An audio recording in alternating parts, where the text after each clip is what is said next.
Quick Diz News is part of the Quick Diz Takes family of podcasts.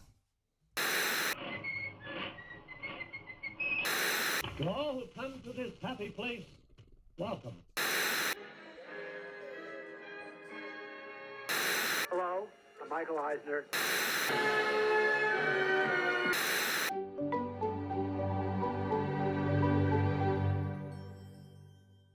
Oh boy!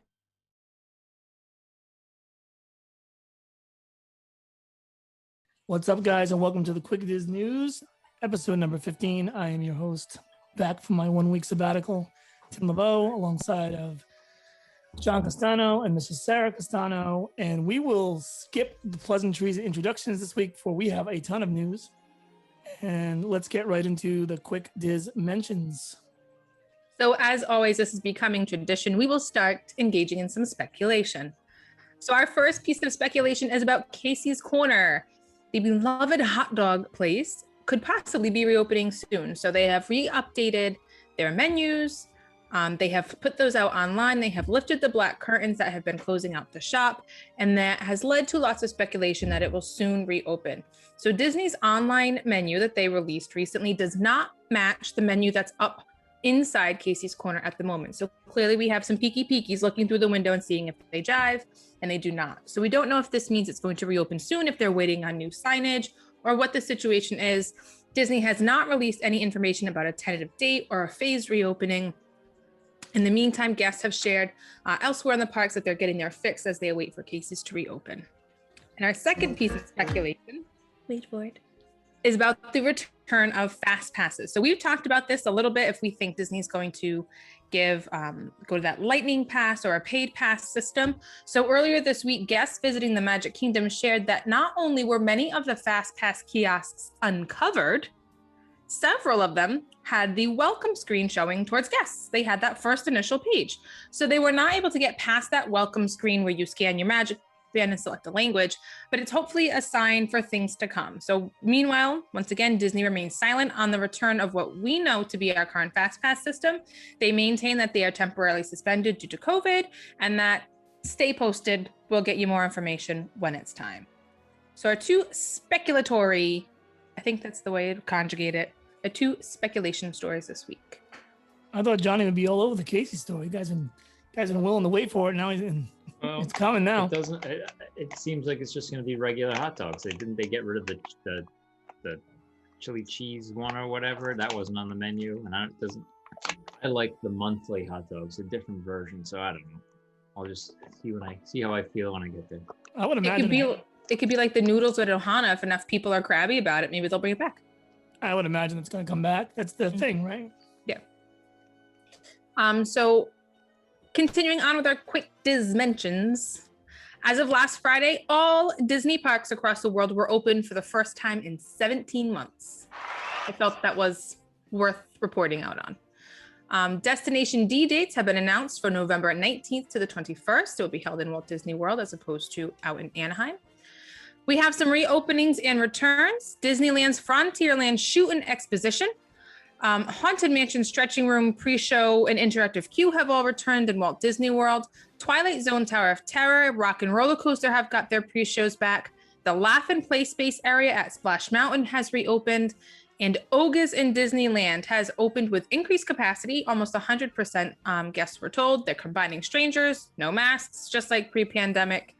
Additionally, the Main Street Marching Band returned to Disneyland on Saturday as well. And just since everything else is returning, Mulan has returned to the China Pavilion in Epcot this week for a socially distanced meet and greet. So she was about 12 feet away from guests, but she was able to have quick, brief conversations and pose for photos with those coming by. Almost there. We're getting there, man.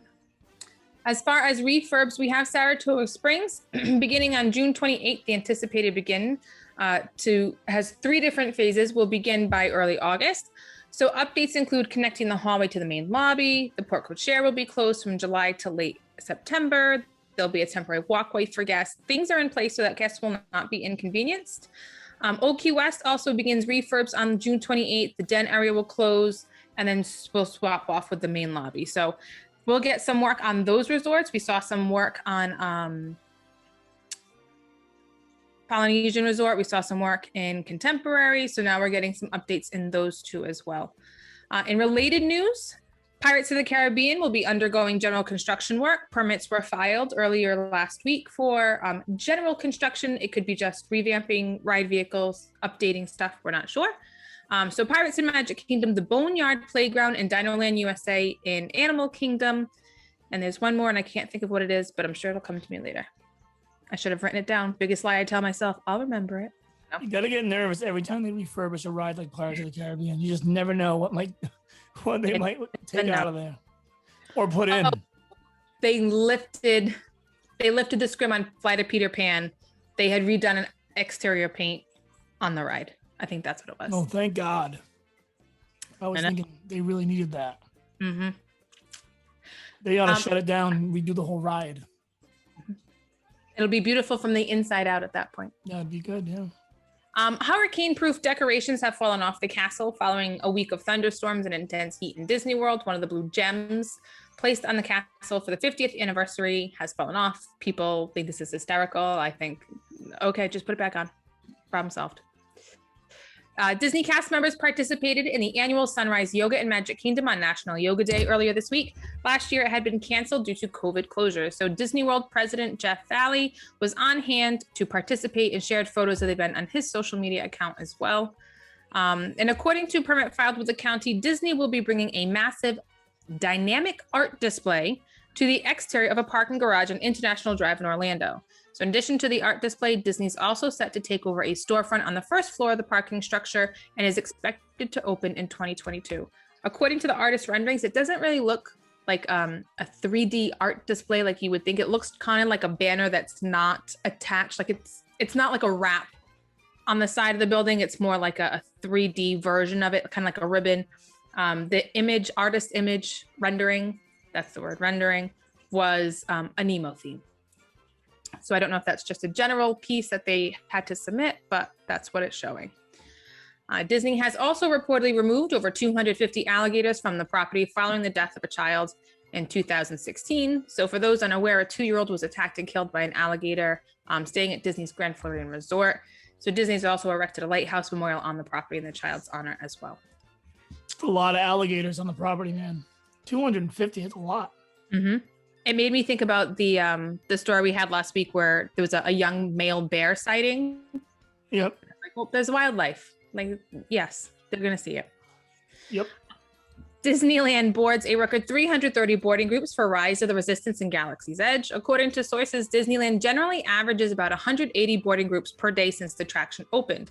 In the past week, averages had increased to 252 and just kind of hovering just under 300 before blowing it out of the water completely with 330. So at Disney's Hollywood Studios, they average 130 boarding groups since the attraction opened, seeing a slight improvement this past week to 158. So I'm not entirely sure where the breakdown is happening, if they're the same ride, the same concept, the same technology. How come the West Coast is doubling what the East Coast can do? So I think we need to have some communication. It's a big difference. I'll tell you why, that boarding system sucks. But if California can get 330, why can't Florida? You know what you could do? This is a crazy concept, but you could just let everyone get into a queue and wait their turn. I like that idea. A real one. If they only built a really long queue for that ride, we'd be all set. But I think, well, wait a minute, I think they did. Oh. And people just get denied boarding groups. And I don't even think it's in that high demand anymore. I think it's like reasonably high because it's an e-ticket, but it's not like, it's no worse than Pandora. And I'm not going to get angry. I know you're smiling because you think I'm going to get angry. I'm not. I'm done now. That's why I purposely did not put this back. We're not leaving on a grumpy note, Tim. We're moving to two other Disney. Stupid virtual queue. I know. I'm sorry. I try to make it happy. Terrible. All right, moving on from Disneyland. Wait, did they end up doing the Seven Dwarfs? Is that a thing now? Not confirmed. Okay. I have not seen it confirmed. So we're going to go from Disneyland in Anaheim, California. We're going to move to Disneyland over in Shanghai. So Disney Imagineers have been working in Shanghai to make their promise of a Zootopia-themed land a reality for guests. While no opening date has been announced, thanks a lot, COVID, Construction has picked up, and Imagineers have released a glimpse as to what the land will look like with an image of an audio animatronic of a 3-meter tall polar bear from Tundra Town, as well as an image of the first tree being planted in the exterior of the area under development. So it's cool to see progress being made in other parts of the world on differently themed lands that they're getting. Additionally, Hong Kong Disneyland received a sneak peek of their own new stage show. The Coco-themed Follow Your Dreams is set to debut on June 30th. Managing director of the Hong Kong Disneyland Resort, Michael Moriarty, shared photos from the cast member preview earlier this week. It looks super cool. For those of you who have seen Coco, there is a giant pepita will end up on that stage, and it looks really awesome. So if you check out his Instagram page, there's photos up there. I like that these Disney execs are sharing things on their social media accounts, so people who wouldn't otherwise have access to that get a chance to see it. It's really kind of cool. So we got Coco, you know. Quick dimensions. I was surprised that they're putting it in Hong Kong though, but that's true. I mean, if they can get a whole Zootopia land going off of one movie, they need to get Coco into the Mexican pavilion like pronto. But I got a feeling that's going to be a while. And apparently, like last few interviews I've done with people, including this past one, 3 Caballero is a big deal, and I just was never aware of that. So apologies to the 3 Caballero fans, but I don't hate the cartoon or anything. I just think the ride's boring. But oh well. All right, so that's all we have for our quick Diz mentions. On to our quick Diz updates. Just have to take it slow, but I can say it, Tim. You didn't say uptakes, you said updates, and so that's a win. Yep. All right, so first up, Fantasmic needs an update. So last we reported they were filing permits to work on the performance pavilion. They had drained the moat. The amphitheater was set to get a lot of work. We were talking about the return of fireworks coming soon, and it looks like maybe it could be returning sooner than we had hoped for. However, Disney filed additional permits adjusting the dates that work would be starting, indicating if this starts later, then so will the completion date. So right now they're thinking it will most likely not open until 2022, but we've got a couple more things later on down the line to kind of make up for it, and we'll get there in a little bit.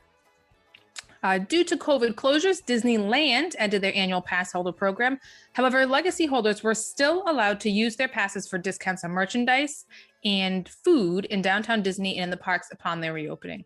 So Disney exec Josh D'Amaro recently stated that they may be returning sooner than originally thought. In an article in the LA Times, D'Amaro was quoted as saying, quote, "Annual pass programs will be replaced with a membership program that will reflect the behavior of our superfans," quote. And then he said details would be released relatively soon. In other words, we're going to charge a ton of money to people that we consider super fans. And you won't be a super fan unless you spend the money to have it. Mm-hmm. I know what's going on here. It's what it is. Yeah, expensive. Anyway. We had also previously talked about the Moroccan Pavilion in Epcot. It is almost complete with nighttime renovations to the exterior of the fountain and central courtyard. For the last couple weeks, those areas have been receiving overnight work, including new concrete style pattern on the exterior of some of the main buildings, as well as some new decor and theming along the promenade, as well as a refurb of the restrooms. As someone who drinks around the World Showcase, I appreciate that they updated the restrooms. All of this work comes about as Disney has taken over from the original third-party operating participant. We talked about that a little bit the other week too. It's anticipated the area will be finished by July 15th. There's a tangerine. I lost it there. Sorry, I practiced. They will reopen for the Food and Wine Festival. They'll be serving kebabs and their falafel pita once again. And a quick update on Hocus Pocus 2. Story details have been revealed. It's reported that 3 young women will be the ones to summon the sisters back this time. The new protagonist, named Becca, described as a loner, is an aspiring witch who lights the black flame candle from a local magic shop, which is the Sanderson sisters' former home. They never learn. Nope. Well, she thinks it's a magic shop now. So, nothing witchy could possibly happen as an aspiring witch. They renovated it all and they kept the candle there after the first time. The candle burnt out, though. Where'd the candle come from? I don't know. Johnny, you can't explain. Don't find loopholes already. Listen. There's no loopholes. It's magic. Yeah. Okay. And when you light that candle, you know what happens.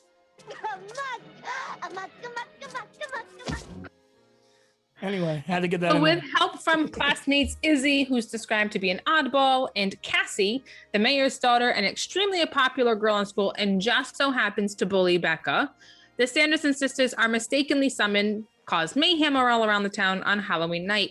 Additionally, it has been reported that they will be filming in locations in Rhode Island, Connecticut, and LA, as well as some of the locations filmed in St. Oh, Johnny. Johnny's gonna be extra in that movie. They're gonna have Johnny jogging through. That'd be awesome. Can you imagine? That'd be good. I'm in Providence every day. Yeah, imagine that. And t-shirt, like the back of the t-shirt would have like Quick Diz logo on it. That'd be awesome. Yeah. Let's do it. I don't know. I'm gonna make a bold prediction on this movie. Sorry, I can't be out of uniform. I can't wear that to work.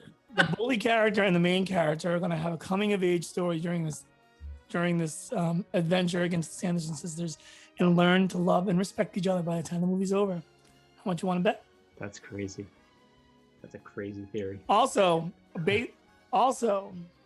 speaking of predictions from me, Mhm. June 18th, I predicted, and you guys were a little pushed out further. I almost nailed it. 3 days. I was within 3 days. And I couldn't believe that was actually earlier than I said. And I said 4th of July for fireworks, July 1st, within 3 days. All right. Steal my thunder. Johnny, what did you predict? Fireworks? I said 4th of July too. Pain. Anyway. I'm in danger. Anyway, on to the next topic. We-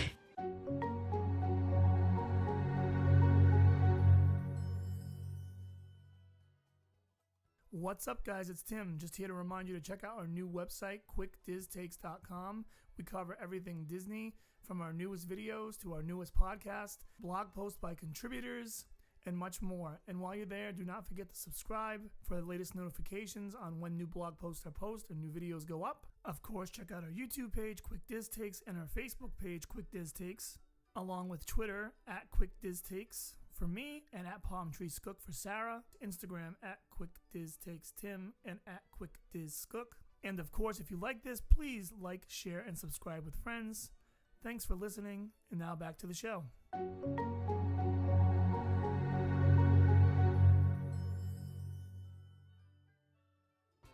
We've got two kind of bigger stories, one to kind of ease us into the headlines. The first one, I don't know if any of you out there have seen this, but a guest exits the ride vehicle on Epcot's Living with the Land.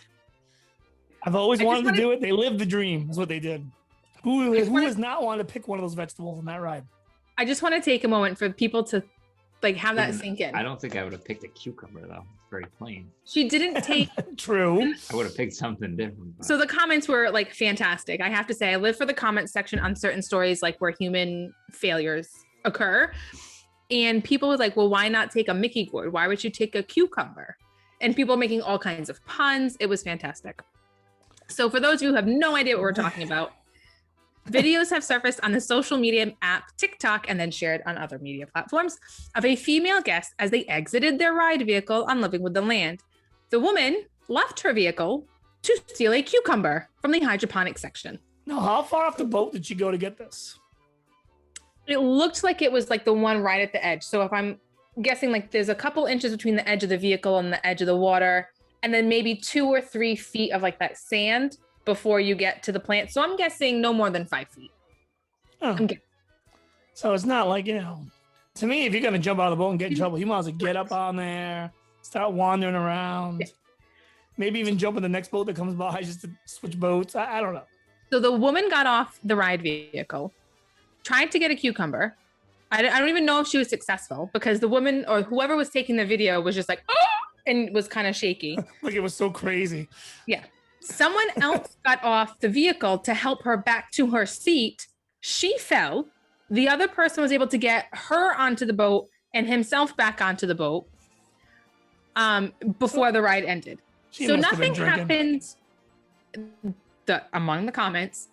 Nothing happened as soon as she got off the ride, which some people were upset about. However, other guests who were on the ride with her claimed that she booked it to Soarin' and immediately got on Soarin' as there was no ride. Like there was no wait for the ride. So happily, security was waiting for her upon her exit from Soarin'. As to what happened after that, Disney has not made a statement or released any details. Some guests claim she was removed from the park immediately. Some say she was banned for a year. Some claim she was banned for life. And someone else claimed that she was arrested, had to pay a fine, but could return to the parks. So my question is how anyone would know what happened unless they were her or someone from her party. So I have no idea where these claims are coming from. Disney's released nothing. I'm pretty sure someone's in trouble at Living with the Land for not monitoring the cameras, but yeah. So wait a minute, did somebody rat her out? Oh, the video was posted pretty quickly as it happened. But I imagine guests on the boat when they departed said something to the cast members that are standing Oh, right I there. would never say a word. My Get a favorite cucumber, come on. my Souvenir. favorite part of the comment section actually wasn't even a comment. Someone had taken a screenshot of Universal Studios official account saying, a cucumber? Really?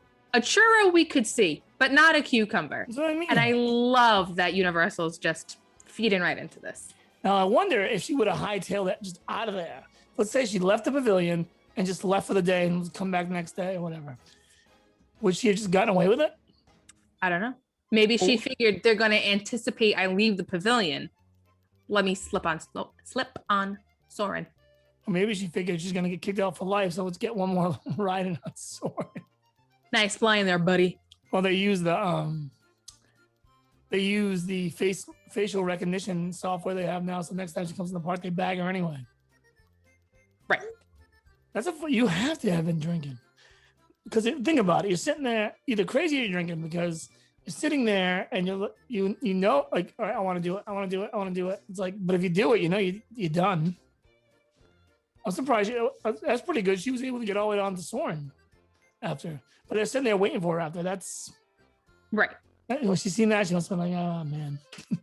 So now when the next time I go on Living with the Land, now I'm going to have it in mind, okay, how much time do I have on the ride from the cucumbers to the end of the ride where someone theoretically should have been watching the cameras, Well, that's monitors, the other whatever. thing. Yeah, I didn't think about that part. Because isn't that like one of the, like you come out of the initial like scene to scene and you go right into the hydroponic area and you still have, like, that's kind of like the front of it, right? There's another section, then there's the aquaponics, and then you come out and it's like the hydroponic, aquaponic together, Okay. right? And then you go back for like the big screens I know what you're before saying. you deboat.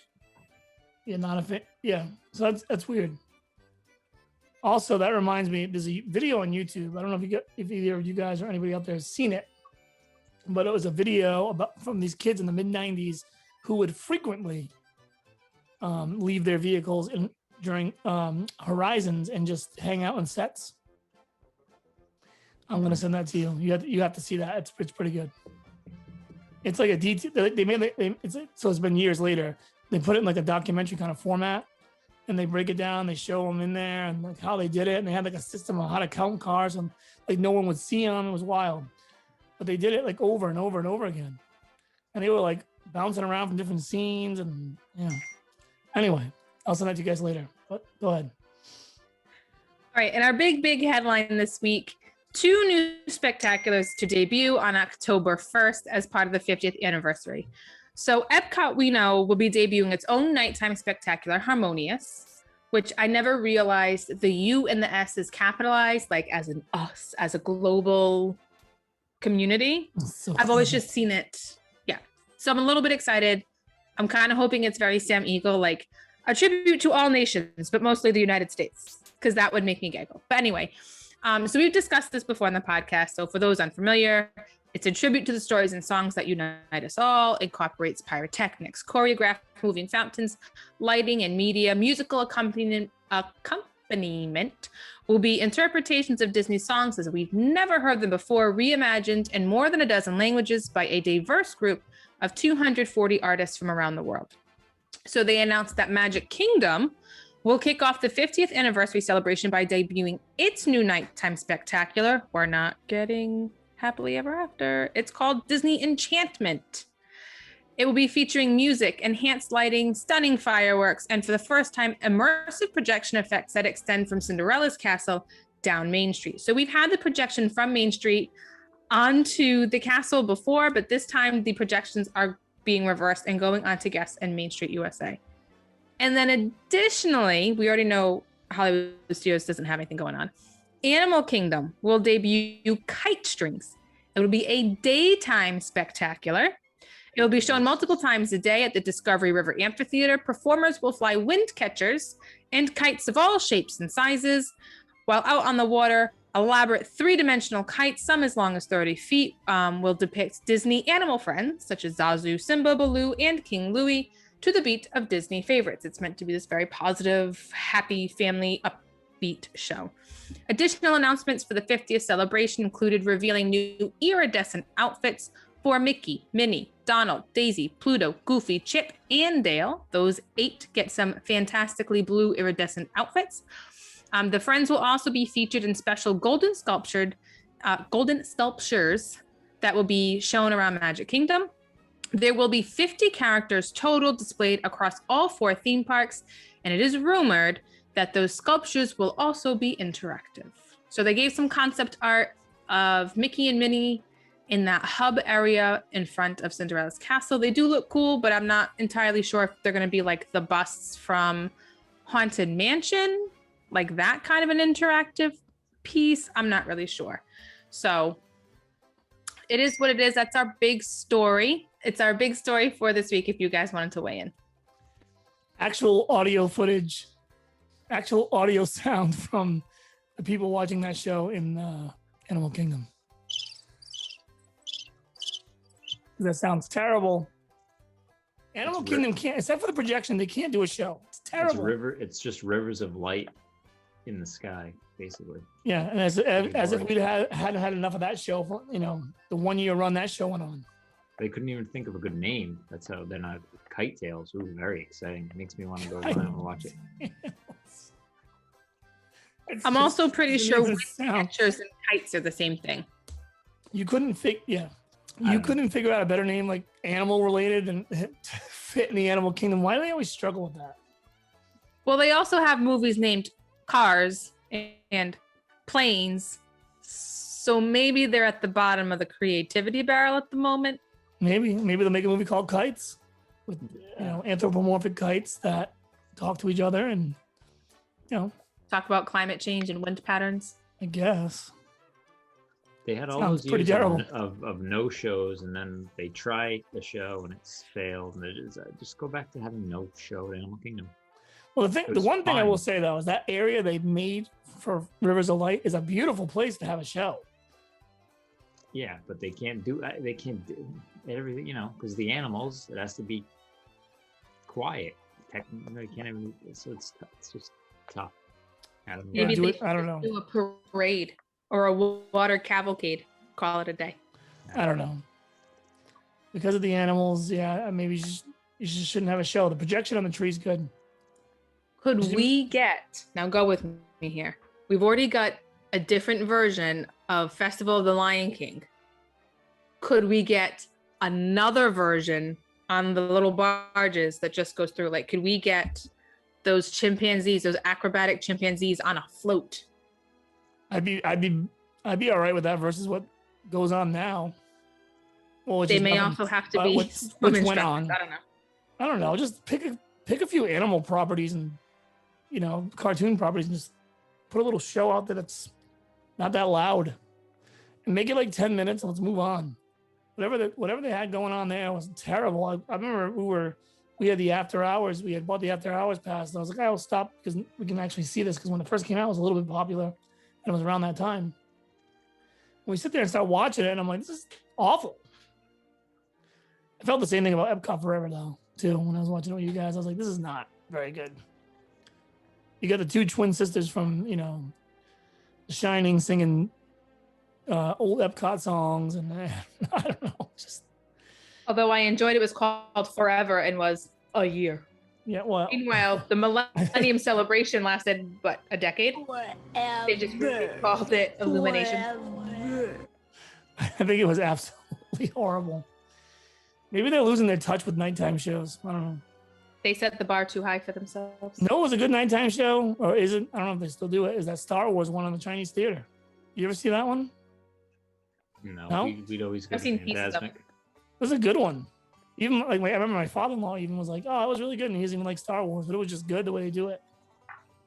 Like good at sound effects and effects in general and projections and stuff like that. But I don't know.